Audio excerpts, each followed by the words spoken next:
Beyond Resilience is a series of curated conversations created by Firelight with the purpose of exploring the challenges, strategies, and experiences of creating and distributing work during a time of crisis. Nobody's going to give us any power until we ask for it, until we demand it. The role of storytellers right now is to tell those stories that people are refusing to tell, and to do so in a transparent manner. It is critical to me that my team, again, reflect the community that we are going to be talking about, or the community that is the subject. There are so many missing narratives in the Black experience that would do so much to help both the understanding of Black people in our current situation, but also other people who are trying to understand what's going on. The decision makers need to change.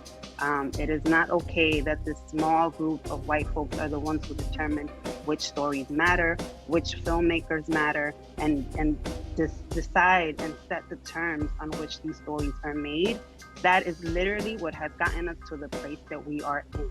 We're talking about systemic change, not a one-time grant to a couple of organizations. That's what we need.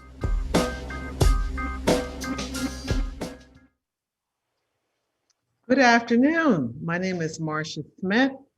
My pronouns are she, her. I am a Black woman with blue glasses on, with a, what do you call this, Afro bob, and a shelf of books over my shoulder. Thank you all for joining us. We'd like to start today with a land acknowledgement to raise awareness of Indigenous presence and land rights. We all have a responsibility to consider what it means to acknowledge the history and legacy of colonialism. I am in Harlem, New York, on the land of the Munsee Lenape people. We encourage you all to make land acknowledgements in the chat.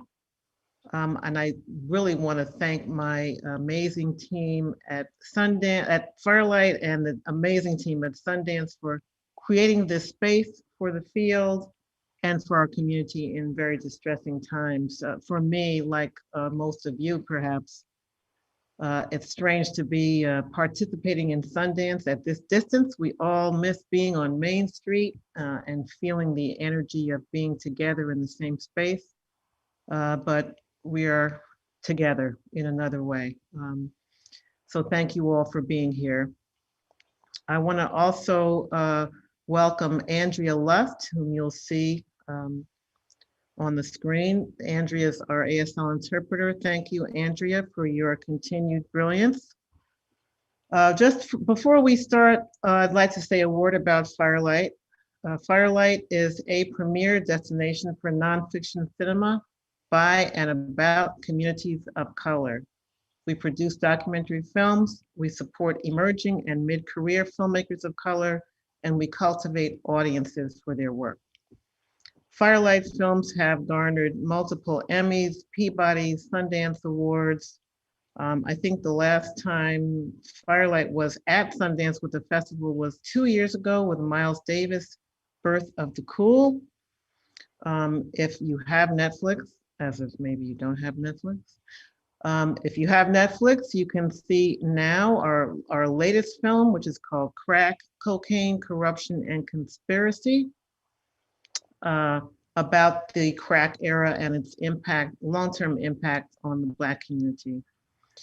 We also have a range of programs to support BIPOC filmmakers, documentary filmmakers, including the Documentary Lab, which is an 18-month fellowship, and the Groundwork Regional Labs, which support early stage filmmakers in the American South, Midwest, and US territories. In addition to a focus on excellence in filmmaking, Firelight develops strategies, partnerships, and materials to reach and engage diverse audiences and maximize the impact of documentary films. This discussion series, Beyond Resilience, which is sponsored by Open Society Foundations, and thank you to Open Society for doing that, is a curated conversation series, which started really during the pandemic, that seek to explore the challenges, strategies, and experiences of creating and distributing work during a time of crisis. Our slate of programming takes a global and historical view of films created by filmmakers of color during critical periods of disaster, which some might say is pretty much always. We seek to learn from the filmmakers, their communities, and the resilience born from those collective experiences. I am beyond thrilled at the panel that we have been able to assemble here today. We have a really exciting discussion before us. And I'm going to introduce them briefly, and then we're going to hop right into it. Coco Fusco is an interdisciplinary artist and writer based in New York. Fusco's performances and videos have been presented in the 56th Venice Biennale, Free Special Projects, Basel Unlimited, 2 Whitney Biennials, 2008 and 1993, and several other international exhibitions. Fusco is also a professor at the Cooper Union School of Art. Frank Wilderson III is Chancellor's Professor and Chair of African American Studies and a core faculty member of the Culture and Theory PhD program at the University of California, Irvine. He is also an award-winning writer whose books include Afro-pessimism from 2020, Incognegro, a memoir of exile and apartheid from 2015, and Red, White, and Black, Cinema and the Structure of US Antagonisms from 2010. Maori Karmael Holmes is a curator, filmmaker, and writer. She's the founder of BlackStar Projects, which includes the BlackStar Film Festival, which she founded in 2012 and serves as its artistic director and CEO. She has organized programs in film at a myriad of organizations, including Anthology Film Archives, Museum of Contemporary Art, Los Angeles, the Underground Museum, and the Whitney Museum of American Art. And last but certainly not least, Javier Torres-Campos is the director of Thriving Cultures at the Surdna Foundation and oversees a $9 million annual grant-making portfolio dedicated to investing in Black, Indigenous, and people of color artists to prototype racially just systems and structures with their communities to build a more just world. Thank you to all of you for being here with us today. I want to start with where the inspiration for this panel came from. It was really inspired by a recent essay by Coco Fusco entitled, "We Need New Institutions, Not New Art." This was published initially as part of the Ford Foundation Creative Futures series and subsequently appeared in Hyperallergic. And among other things, Coco in that piece says, critiques the fact that artists of color are frequently commissioned by liberal institutions to, quote, supply quick and shallow responses to complex issues that essentially end discussions before they really begin. And for us at Firelight, this really struck a nerve, I think. We have been, we were hit, our community was hit very hard at the beginning of the pandemic. Film is obviously a medium as in general that was hit very hard by the pandemic. Many of us couldn't work depending on what the stage of production we were at.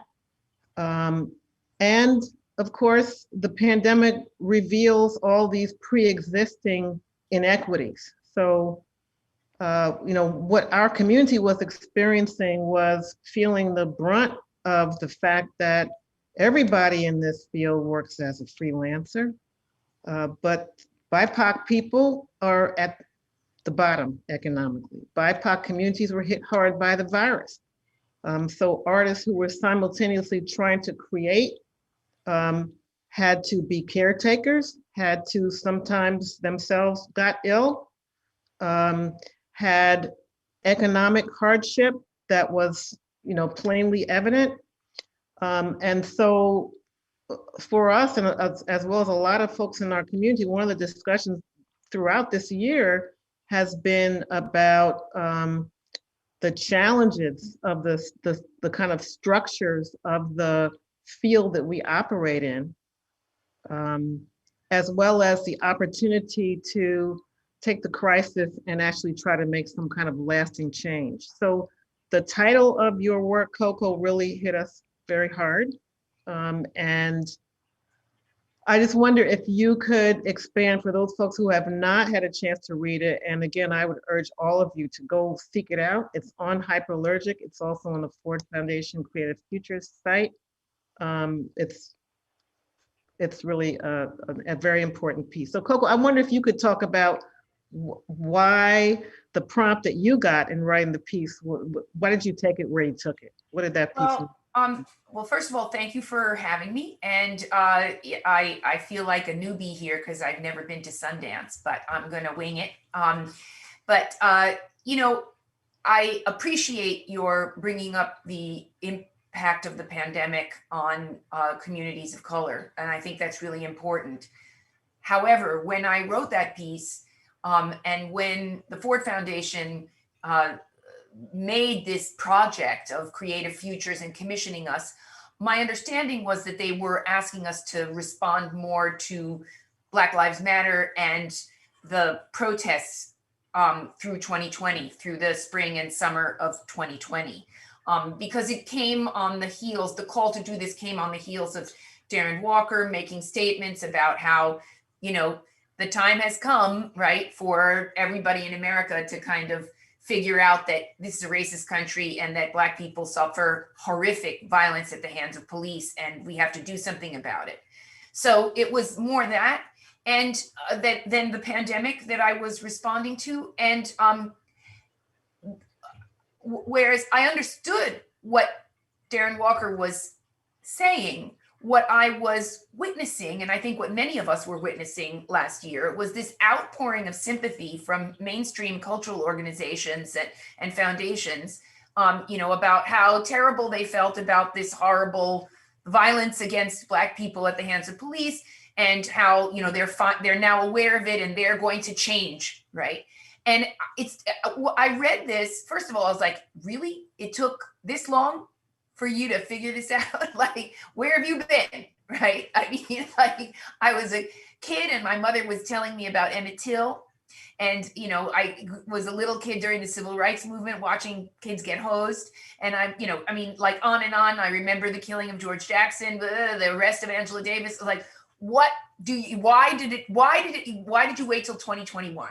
So, you know, I'm a bit of a skeptic in that regard. And the other thing was that at the same time that these institutions are making these chest thumping pronouncements, there were, you know, fancy shops all over New York, boarding up their windows and putting Black Lives Matter signs up. So it felt in a way like the pronouncements on institutions' websites were the same as those Black Lives Matter signs, like, please don't break our windows, you know, please don't break our windows. We also think Black Lives Matter, right? And I was like, well, that I feel like these pronouncements are superficial, and they're not, they don't really address the problems of systemic inequality in cultural institutions and organizations, to just say that you feel bad about somebody dying, or that you have finally figured out that there's racist policing in this country. Like, that's not, you know, it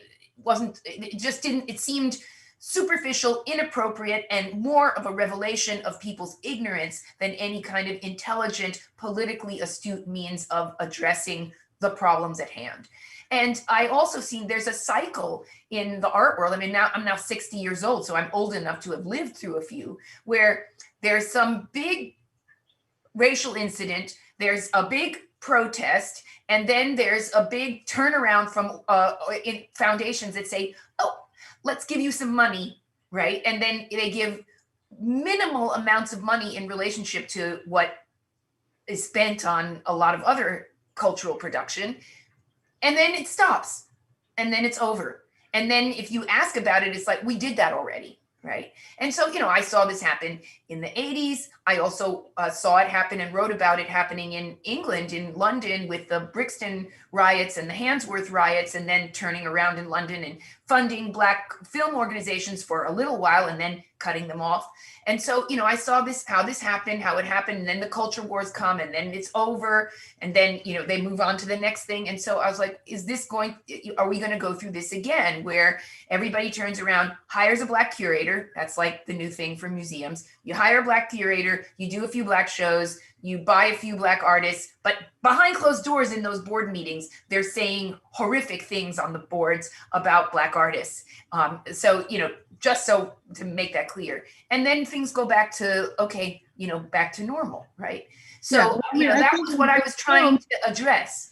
The other part of it, though, was that there had been protests starting from the last Whitney biennial against, about Warren Kanders being on the board of the Whitney and so on and so forth, that were addressing systemic problems and inequities and dirty money and institutional racism. And there were more and more protests from staff people in the art world in particular, where the discrepancies in pay are so extreme between museum directors making 6 and 7 figures and, junior level curatorial people and other staff people making under $30,000 a year. And that discrepancy was so pronounced and so untenable because of the cost of living in urban centers in this country, that you finally started seeing a bunch of usually very silent art workers rise up,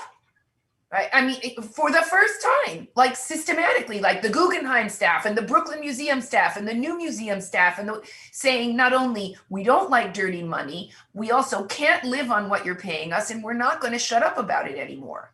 That is why I meant those calls inside of culture are for changing the funding structure inside institutions. It's not for more artists, new artists. I mean, that's what the New York Times does. Now they put a new Black kid on the front page every week and say, we love Black art. It's a joke.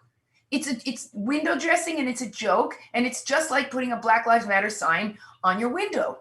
So, if we want more than that, we have to look at what the people inside of those environments are asking for. And they're not asking for more art. They're asking for better pay. They're asking for a place at the table when decisions are made about acquisitions. They're asking for, a completely different structure of funding for acquisitions of work by artists of color. They're asking for curatorial changes. They're not asking for new art, right? New art is the marketing thing.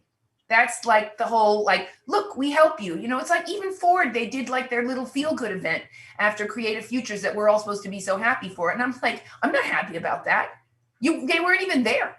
I'm like, you want me to be happy? Have a meeting, have Darren Walker sit down in a meeting with all of us. I don't want to talk. How you tie together the demands from the inside, which are, in part, it's like, okay, you want diversity, this is what comes along with it. You get people in there, they make different demands on that level. And then the outside demand by artists who are a different kind of, But the artists are not outside. The artists are inside of this. But they're inside. But these are about professionals in a field putting pressure on institutions, leveraging the power of the larger political protests in the street to say, this is what the people on the street are asking for, but we are inside the profession. And in our profession, it means this.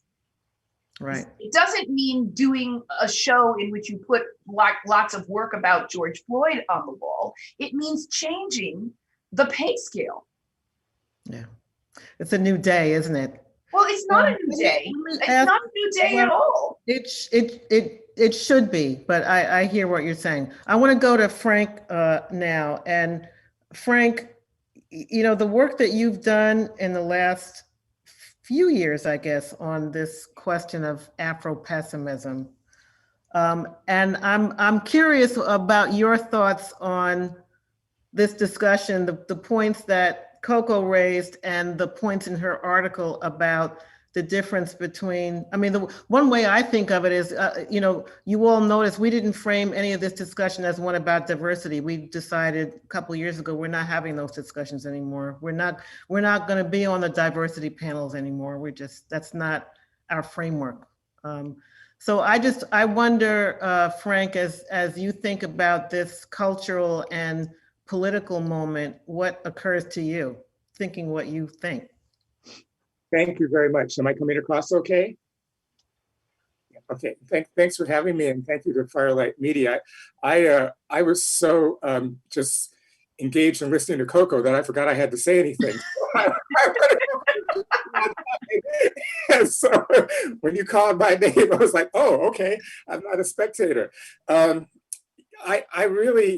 do have some things to say, but I would like to echo and support everything Coco has said, and the brilliant article that she wrote. By the way, Marcia, is this the moment when I'm supposed to say for sighted people? Okay.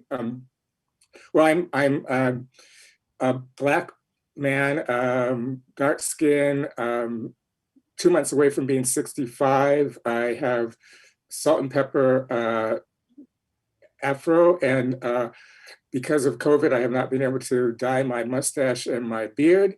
So my 34-year-old daughter says that I now look like a Black Colonel Sanders who should be on a box of Kentucky Fried Chicken, if that helps anybody visualize.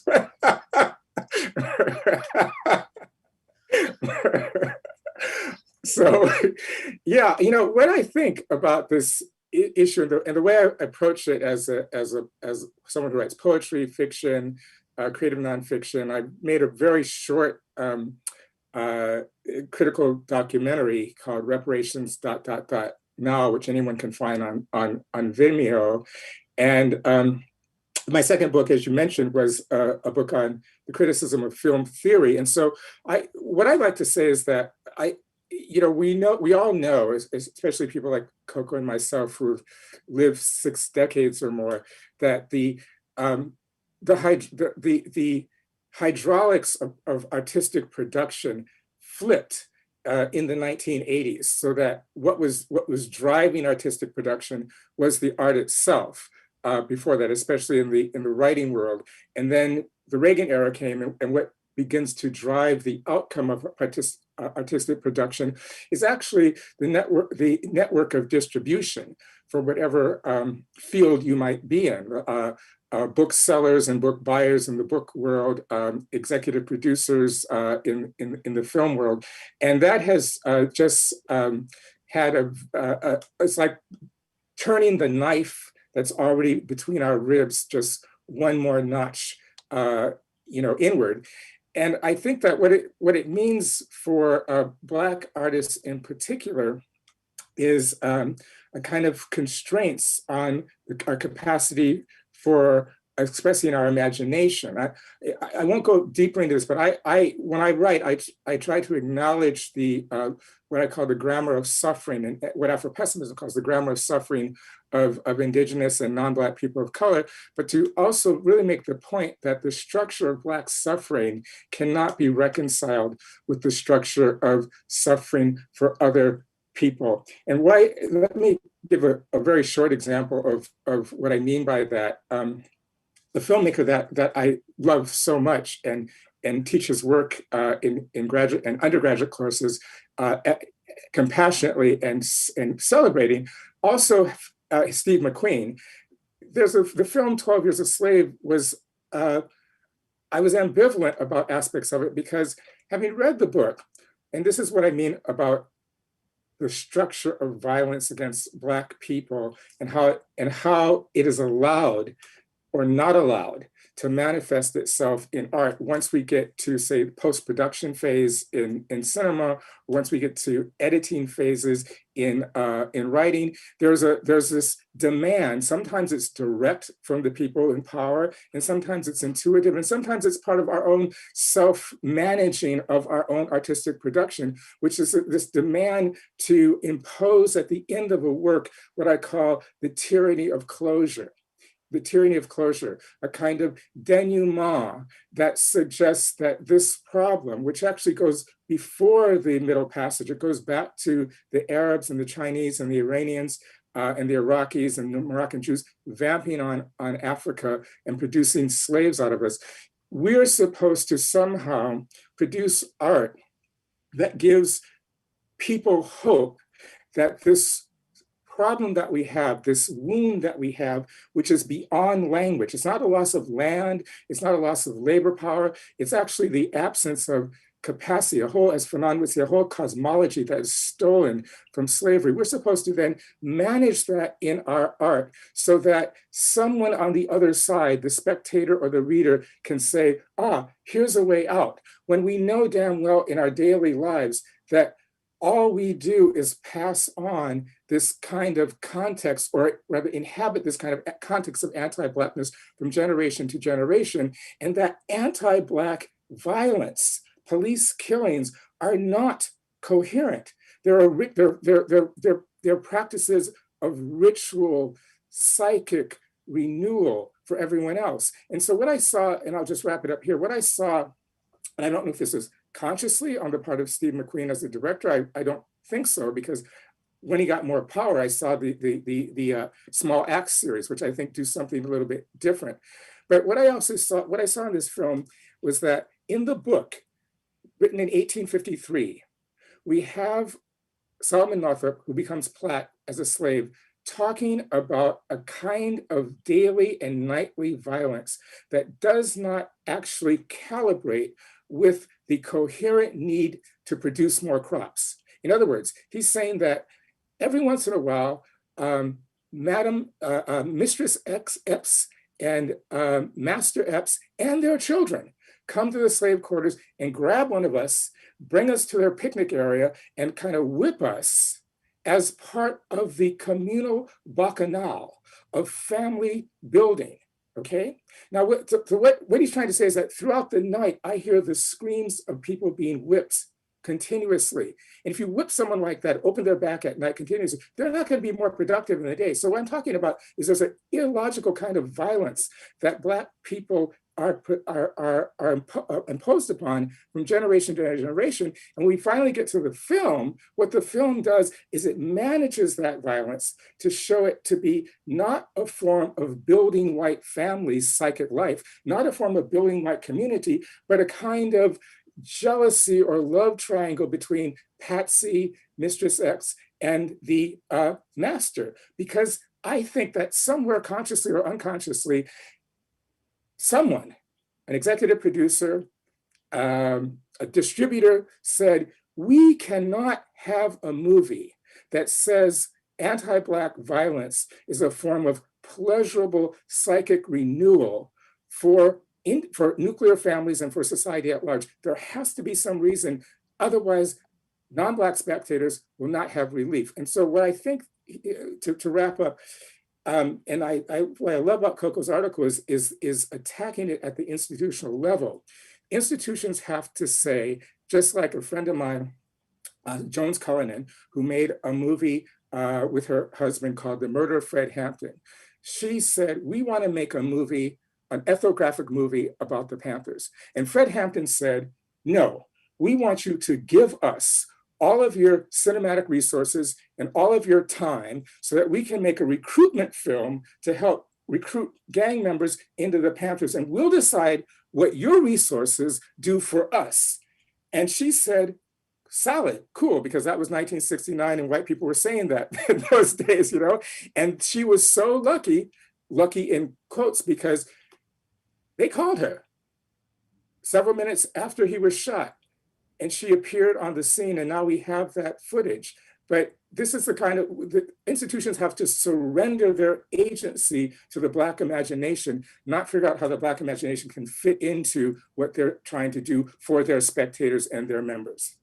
Well, that is a perfect segue to Maori, who has been laboring and really done amazing work in building a Black audience for cinema. I wonder, Maori, what your reaction is to that, both the tendency that Frank pointed to for neatness and to strive for comfort, especially for a white audience, but maybe even for a Black audience at the end of a film that is, time limited and experience, which by the way, part of the driving force is for somebody to pay for it, we want you to pay for it. So, therefore we want you to at least feel good at the end. But how do you think about that, having built the kind of institution and platform that you've built over the last few years? I don't know where to start. I will describe myself. I am a brown-skinned African-American woman sitting in my dining area, I suppose, and wearing a navy shirt and a blue headband.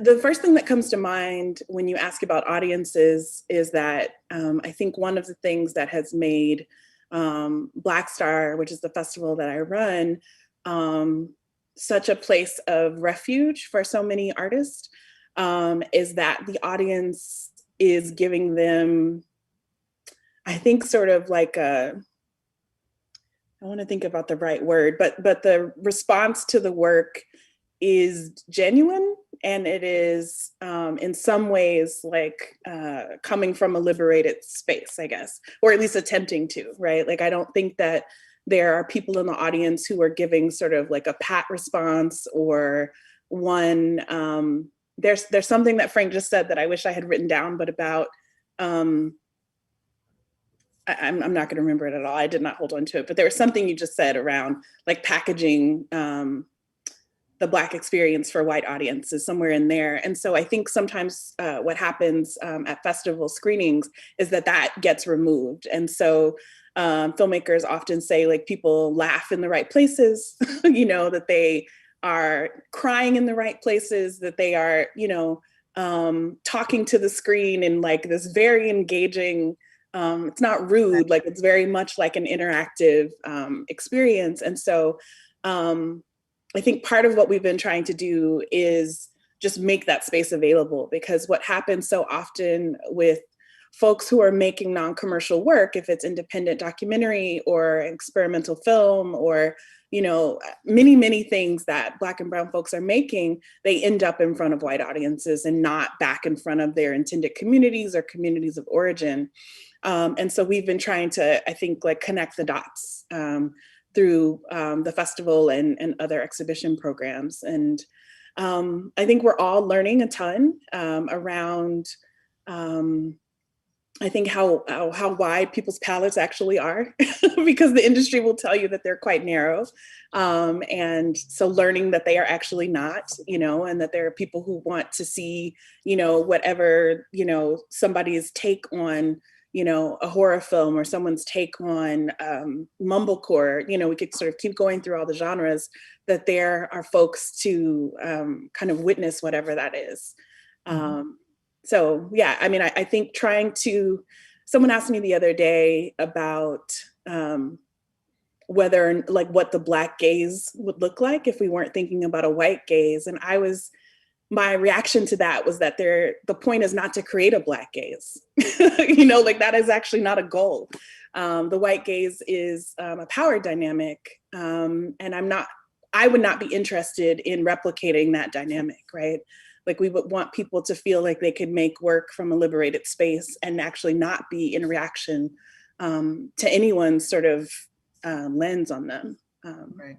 And not to suggest it doesn't already exist. You don't have to create what's already there. Javier, you have a different kind of seat than everybody else on this panel. We would all probably think of it as a power seat, a powerful seat. Yet I know there are all kinds of complexities in working inside those kinds of institutions as well. And I wonder about how you have thought as a funder to, really push the envelope on what grant making is to empower the artists in new kinds of ways. Well, thank you, Marcia. I'm really honored to be on this panel. I've been a huge fan of Firelight for so long, and of all of the academics and professionals that are here with me today. I will describe myself. I am I joke, translucent, light-skinned Puerto Rican man, bald head, goatee and beard, wearing a black and gray beanie, calling in from my living room in Brooklyn in Crown Heights. I'm on Canarsie and Muncie Lenape land in New York as well. So the work that I have the privilege of doing at Surdna has been part of a long arc, both for me and for those that came before me. There is largely a legacy of women of color that have been pushing the system of philanthropy for decades to understand that its pure existence is an outgrowth of colonialism, capitalism, and white supremacy. By the pure nature that we have a capitalist system that allows a few to amass more resources than the majority of the rest of our country, and then allows them a tax benefit to feel good about controlling how they influence the social sector with their dollars and their tax-free dollars, is part of the problem. Nonetheless, I get to work at a foundation that really grounds itself in social justice and works to integrate into what is a multiracial institution in relationship with the 5th generation of the foundation's founder. We are still governed by the family of John Andrus, who was our founder 103 years ago. With that in mind, the work that I've been able to do really falls under the umbrella, and what we did was to name the strategy Radical Imagination for Racial Justice. It believes very deeply that the solutions to the challenges that we face in our world lie in the legacy and the generational knowledge and imagination of BIPOC people, and that we need to find ways to really liberate the capital and get it to individuals that can do that. So our strategy does that in a number of ways. A little more than 50% of my portfolio goes through 11 intermediaries in order to support artists in coming up with projects that they want to enact with their communities in public space, however ephemeral, whether they're repetition of an old project, an evolution of an existing one, or a brand new one that gets co-created. We have very little opinion or say in how that evolves. But the program is designed very specifically to recognize artists as whole people. Far too often, the way that philanthropy provides dollars, as Coco spoke at the beginning of the panel, is about funding a small little project that you're about to do. It's $5,000 here, $10,000 here, and almost with a sense or expectation of a thank you. The way that these funds are structured is that with all of the funds that are distributed, it's a minimum of $25,000 that goes to artists. And in the budget program that we've developed, we've really required that a minimum of 12.5% of every artist's budget be about providing them with whole human support. So the budgets require people to ask money for healthcare, for retirement savings, for debt reduction, for saving for a home or for education. Even have line items to ask for money for vacations, because somehow in our society, vacations have become a luxury for those of us that have the privilege of have salaried and benefited jobs. When in reality, one of the challenges that I pose to our social justice movements is this desire to burn the candle at both ends and to believe that through that kind of wearing down of our bodies and spirits, that we're going to create a more liberated world. And I think that that's a little bit antithetical to what we're aspiring to. So that creates a pathway for us. We then support a series of community-based research initiatives that are about not requiring artists to be everything, and recognizing that an artist should be able to design a process if they're a social practice artist or a civic practice artist, and just focus on that. And so we have funded a number of community-based research institutions that identify community-based leaders that are part of movements in the communities where these projects are taking place, that are interested in understanding how data collection and storytelling can really propel movement and change forward. The goal eventually is to create a pathway to an articulation of potential policy. And so the example that I always point to are from colleagues of mine from Boston, an organization called the Design Studio for Social Intervention. Lori Lobenstein and Kenny Bailey are amazing artists. And many years ago, they worked in a small community called Upham's Corner in Dorchester. And they said, well, the city of Boston's public dollars make sure that almost every neighborhood has a public school and a public library. And we can debate the quality of those libraries depending on the neighborhoods that they're in and the way that tax dollars are distributed, absolutely. But what they were asking was a question about the commons and our social infrastructure. And they said, well, if food is a basic human right, why don't we have public kitchens that ensure that everybody has access to healthy local foods? Why is this not part of our social infrastructure? And that's really the provocation that we've issued to communities, is to say, if the criminal justice system and the penal system that we have is not working for us, what is it we want to build in its place? And one of the distinctions that we really draw is that we believe that there are reforms all over the place. And there are lots of people that want to tinker with existing systems that are really founded in the white supremacist history of this country. But much of what we're encouraging folks to do is to take an abolitionist worldview, that we really need to think about building something that is rooted in justice, that is rooted in care and abundance and liberation. And it is our belief that that will come from the BIPOC communities that we work really closely with. So it is also a recognition that arts and culture funding doesn't provide an R&D space for artists. There's no place to just try something and really fail and let that be in Newmarket, Tennessee, who's part of our partnership. And she says, you know, fund us in a way that you fund us like you want us to win. And that's really what we're thinking about, is how do you take care of and attend to whole human beings? How do you make sure that you're creating space for learning? And one of the spaces we heard very loudly in the first year of this regranting initiative and partners is folks were saying, we're not ready for projects. We're not ready to imagine. They're like, honestly, we're just hurting and we need to create space for healing and to really understand and take heed as to what's happened to us in order to determine how we want to move forward. And so we've had to communicate that to the board, that we can't have expectations that we're going to be able to put out films or put out stories or put out articles in a way that's about sort of a traditional white timeline. Change and evolution is never linear. We're often taking steps forward and taking steps back to learn where we've been, where we're going, and be able to take root. And so the strategy is really founded in that way. One of the pieces that I get to partner with some of your Firelight staff is in our narrative change work, and really understanding that it is the individual stories that happen from block to block, home to home, in the cultural organizing that happens across the country. It happens in the strategic campaigns of the organizations like Color of Change that help us get really clear about how we apply pressure on the public sector and on private industry. It happens in pop culture when you think about films and you think about the many ways in which audiences engage long-term in stories and timelines, in particular through video games, in particular through comic books, and in particular through TV. And then finally, about that, I want to ask the panel a question, actually, because I know all of you come from kind of multidisciplinary backgrounds, and all of you, work as artists in these different media. And I want to ask you about documentary. That's the world that we as an institution come from. It's the world that we support. And we do so for, I think, a particular set of reasons that include one, that we don't teach history in this country, so people don't know it. We hardly teach anything anymore, but we certainly don't teach history. We certainly don't teach real history, or like actual how things actually happen. We are, I think, as a culture, oversaturated in entertainment.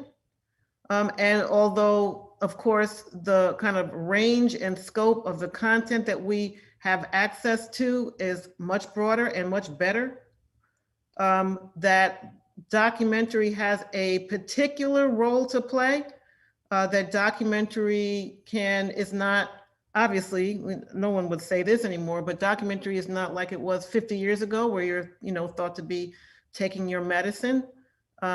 That documentaries, in fact, for younger generations have become perhaps the principal way they learn about some issues, some histories, some cultures, that, visually, that is how people absorb this information now. And in our world, things have changed drastically.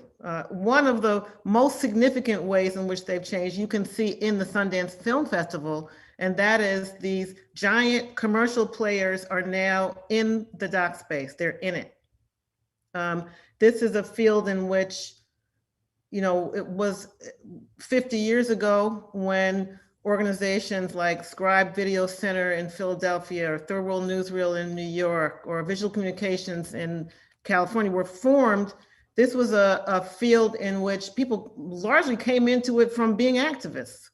You know, people who wanted to tell stories, be artists, but they understood the power of film and documentary in particular to have an impact on an audience and to change balances of power, right? And I think that kind of the roots, you know, people talk about the roots of documentary being colonial, but there's also that. I think we also have that kind of tradition. You know, we also have the Zora Neale Hurston documentation. So we have a different documentary tradition to call on. And I'm curious about how all of you see documentary in this moment and the role of documentary in particular in helping people imagine what's possible without, in deference to Frank, without any blinders on, but you know, we all have to live here and we all kind of have to imagine a future. So I'm curious about what you think of the peculiar role of documentary in doing that. Let me just say before anybody answers, to the audience, if you have questions, we are going to have some time to take some, so get your questions together. Coco. I think you're muted. I can't hear you. Sorry. Okay, so I hear you, and you know, I mean, one of my first collaborations was to work with Third World Newsreel in the 80s when I felt very much taken under the wing of people at Newsreel and they taught me a lot, probably more than about filmmaking, about the politics of getting money for making films, because Ada was very, very astute about that and very politically savvy about the injustices and the imbalances in funding at the city, at the state, and at the federal level. So I learned a lot from my time at Third World Newsreel. But I also came out of undergraduate training in film semiotics and saw a lot of experimental film and experimental documentary. I mean, I was a fan of Chris Marker in as a student. So, I saw the potential to not just use documentary as an informational tool, but also to explode the rules of documentary to be able to challenge what people understood to be the truth. Mm-hmm. Some of the problems that I found was that I found that even though, I've used Eyes on the Prize as a teacher, I've used many of Stanley's films, I still use a lot of documentary when I need to quickly teach kids about history. I found that the environment of documentary and the expectations put on documentary filmmakers were, for me, untenable as a creative person. That I was constantly it was demanded that, so many people with expectations completely different from mine, enforcing that either something wasn't important enough to be a documentary subject, or it didn't have a big enough audience for to be a documentary film, because the home for documentary was public television, and then you had to conform to the rules of PBS. And I was like, I'm not going to bend and conform to the rules of PBS. I'm going to make the work I want to make, and if it ends up somewhere else other than the context of documentary, so be it. And I felt that it was a double amount of pressure put on producers of color, and still that, we're not universal enough, right? So you have to make something for Black History Month to be on PBS. Or in my case for, Hispanic Heritage Month, and nothing I've ever done would satisfy the people who are in charge of Hispanic Heritage Month. I don't even like the term Hispanic or Heritage Month. I don't like any of that. So, I don't have a problem with the form itself. I have a problem with the situation of that work and the politics of determining what's valuable in that work, and the limitations put on producers of color in relationship to documentary. It has to kind of escape from that and to leave the commercial pressures of that and go into the art world was a way. I had to forsake to a certain degree audience and then get a lot more creative leeway. But in the end, young people can't afford to go to the movies, the young arty people, but they can sit in a gallery where they're not charged. And so when films show in galleries these days, not in the pandemic, but outside the pandemic, they're often full of young people who are coming to watch movies where they don't have to pay. Absolutely. And I think they're also specifically looking for something other than what they can find on commercial, because they also go to the Black Star Festival. I just want to point out. Maori, what are your thoughts? Yeah, I mean, I totally acknowledge what you are offering. That documentary is not only has colonial roots, and I feel like I have been raised, most directly by Scribe, but also by, the Arts Exchange in Atlanta and many other like independent documentary folks. But I also agree with Coco that I think those spaces, particularly I think up until like the early 2000s, being sort of prescripted by PBS, felt like, boundaries on folks. And the work that I've been most excited about and that I think has done really well at BlackStar lately has been work by Jen and Kiru and Sophia Nali Allison and Keisha Ray Witherspoon, and they're making work that you kind of can't title. You know what I mean? It's like, what is this genre? It's deeply, you can't put it in a box. It's deeply researched. But I'm claiming Sophia's documentarian, sorry. No, I mean, Sophia and Jen say they're documentarians, but I'm saying in terms of the way the work is received by the public, it isn't in this traditional form, but they are doing the work and the research of documentarians, and also have, the same kind of activist and historian impulses, right, to share history in a particular way. Specifically, Sophia, when I think she talks about A Love Song for Latasha and wanting to recreate an archive that doesn't exist, right? That's exactly the work that would, be a continuation from Surdna Hurston for sure. And I think for Jen to call her work documentary it's really incredible, because it doesn't look like a documentary in any way that we know it to be.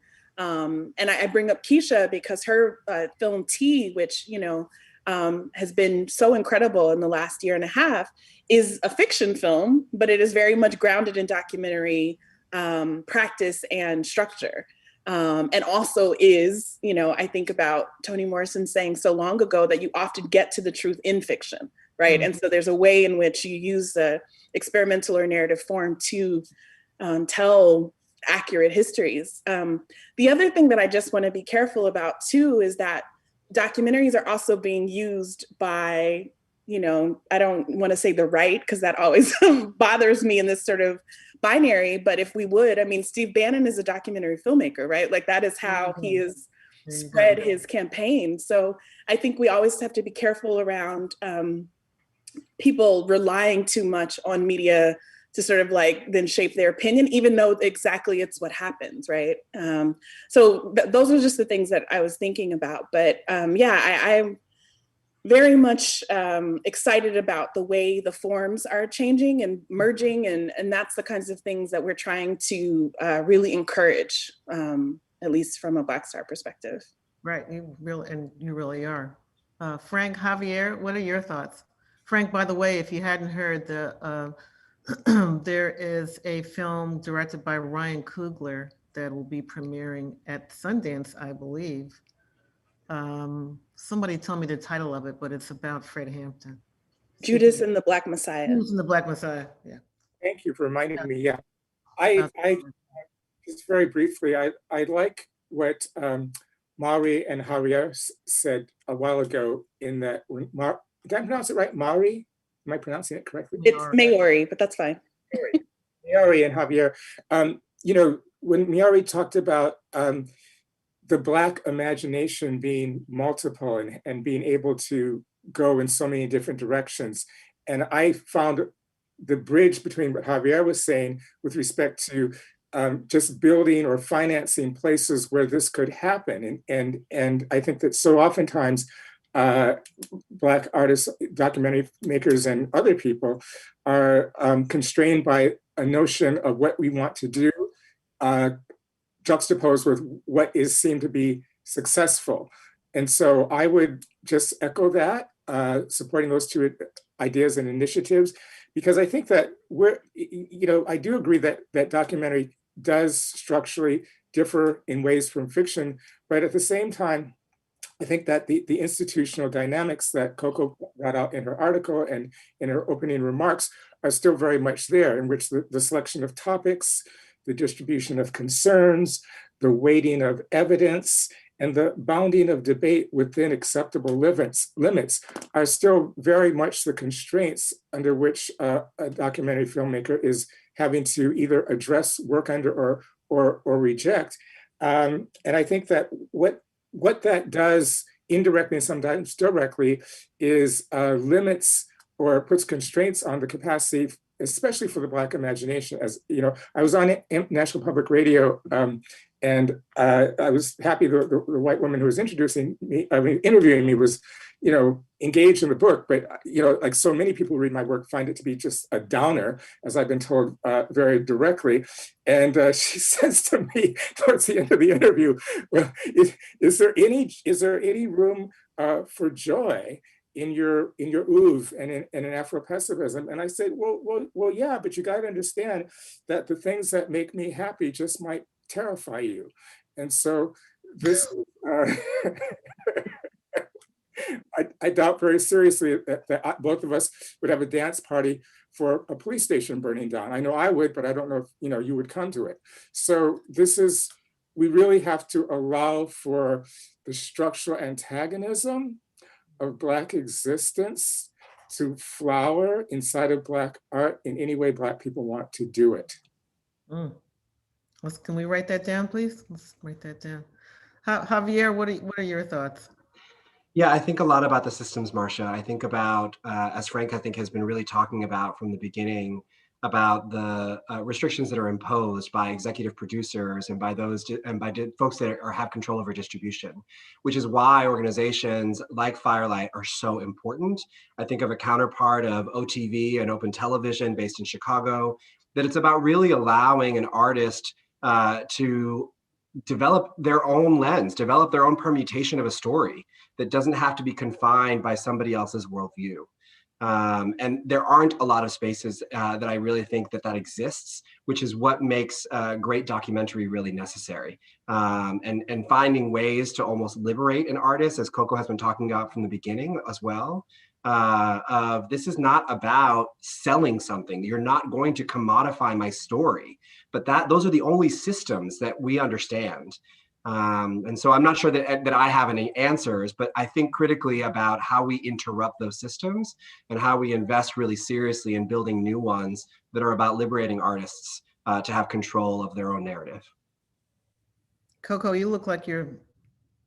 Yeah, so I'm going to ask you all for some closing comments. We're almost at time, so Coco. Okay. Yeah, I was going to say in relationship to what Frank had said that, I mean, I've done that kind of community-based work of going out into the community with a sheet and bringing the projector along and showing the film at a community center. And there are good reasons to do that kind of work.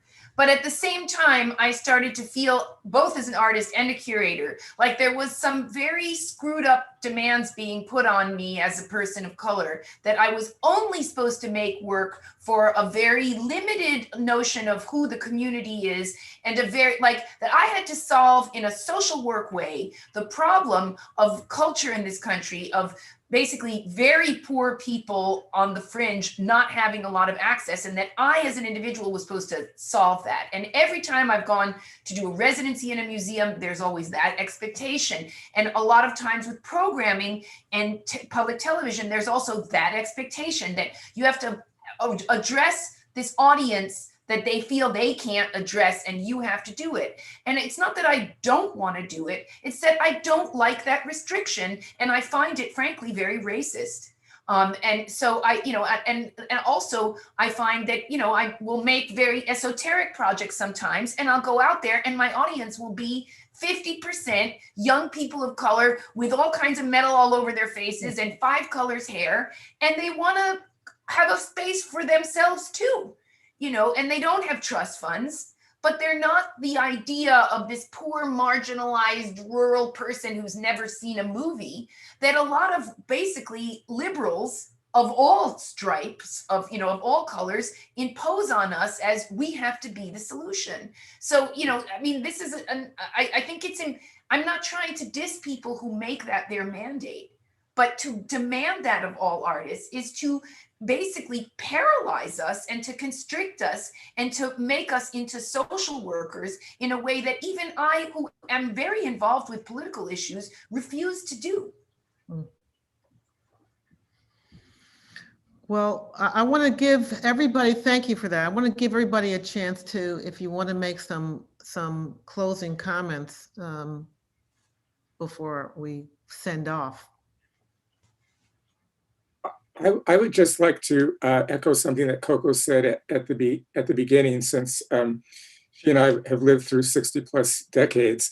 And this is like I'm really, like right now where I teach, the University of California, there are all kinds of Black hiring initiatives. We might bring in like 10, 15 Black faculty next year. There's all kinds of Black graduate student admission initiatives. And as chair of African American Studies, I'm called upon to, be a part of all of these things. I want to do that because, I want to retire and I want more Black people teaching and being students here, and both in the art school as well as in the humanities and in the sciences. At the same time, it leaves me with a bitter taste in my mouth, going back to what Coco said, because I've lived through these cycles where Black blood has to be spilt in order for there to be some type of institutional response. And I know that my and my colleagues' advancement, 3 or 4 years ago, African American Studies was out publishing so many people and making it at UC Irvine and making an impact. And there was a report internally that said that as academics and intellectuals, we were the bottom feeders of the university to outside auditors to come in and show what our work was doing, who was teaching. And so now we're exalted, but we're exalted because of so much blood being spilled in the streets. And that really, I don't think I'm going to live to see that cycle ending. That's what gives me pause. Yeah, well, I mean, I think, the way that hits me from the standpoint of our field is, this is, again, as Coco pointed out at the beginning, this is the year where also there's a lot of Black filmmakers who are working right now.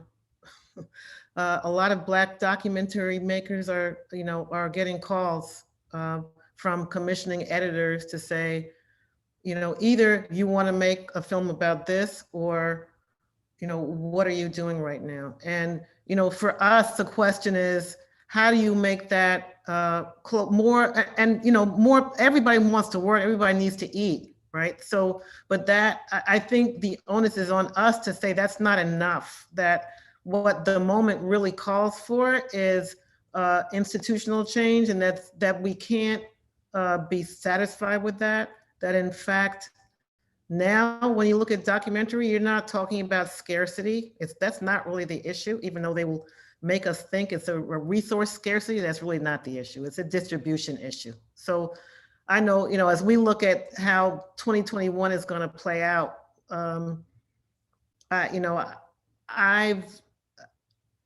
trying to keep that in the forefront of how the kind of impact that we hope to have in the field. But Maori, Javier? So if it's okay, I'm going to jump in so Maori can have the final word. And I want to just, again, lift up another organization that I look to a lot, that Coco just reminded me as you think about some of the esoteric work that is necessary, essential, and part of an artistic and creative experience. But I point to a group called Intelligent Mischief. Aisha and Terry are just geniuses at really leveraging the idea of a trickster that we see throughout history, and creating speculative futures, presents, and pasts that really are essentially esoteric in a really beautiful way, that are not about conforming to any worldview about how narrative gets told, but creating space that's experimental, that is iterative, that is emergent. And I think those are the spaces that I look forward to continuing to learn from and invest in as I think about the opportunities that are inherent in both in documentary film, but in all of the other creative forms that we get to partner with. Maori? I don't, this is a lot of pressure. How's your year looking? The things that I want for us as a field, I think moving forward is, you know, what you just said, Marcia, about there isn't a dearth of makers, right? Like I'm working on a project and we're looking for partners, and everybody we know that's Black and brown and has any skill possible is booked and busy, like in the most delicious way. I am concerned that that is not sustainable. So I really hope that the folks who are doing the hiring look at what they've done this year and retain these practices, right? Like continue to hire all the talented people that are being brought into the unions and being brought into these major projects on the streaming platforms and all of that. And I just hope that the people who are getting these jobs also continue to bring people along with them. The other thing, though, is that as some executives are also being moved into these spaces, I just hope, as a student of history, I was a major in history in undergrad, that I hope that we don't remember what happened, you know, just as Coco and Frank have been alluding to, right? Like this isn't the first time the floodgates have opened. And what happens is that Black and brown people are put in positions, but they aren't necessarily people who are not without anti-Black racism themselves, right? So I think that we all have to continue navigating that. Each one of us, you know, like I feel like one of the earliest lessons I learned as an organizer was that we are all white supremacists. And so always saying that, we always have to investigate our own practices. And I think these younger folks like Gen Z and the younger millennials, they're forcing us to do that. A lot of this Dream Hampton calls it interior emotional work, you know, they're asking us to do it, but it's something that we really have to in terms of policies, what Javier and Surdna are doing with, you know, encouraging people to rest and encouraging people to, you know, slow down. It's just, we are on full tilt at all times. And even this rush to hire all these people is keeping so many folks I know, because we deal with capitalism and it has a scarcity mentality built into it. I think a lot of people are afraid to say no to these jobs right now. And so people are working in very unsustainable ways. And so all of that, I think just has to be continued to be interrogated for each one of us. And we shouldn't be glamored by this moment. We have to think so forward, 10 and 15 and 25 and 30 years when this cycle ends, and sort of what are we left with? So hopefully people aren't shells. Absolutely. That's a good place to close our conversation. Thank you all so much for this. You're setting me off for the next 10 days of the virtual Sundance experience. So I really want to thank you for joining us. I hope that all of you and our audience will join us again on Monday. I think it's pretty early, but check the festival schedule for the Sundance party. Please join us there. And again, thank you to all of you. Coco Fusco, and thank you especially for the provocation that set us off. To Maori Karmael Holmes, Frank Wilderson, and Javier Torres. Thank you very much for joining us. And thank you to Andrea Lust as well for your interpretation. Thanks, everybody. Bye-bye. Thank you.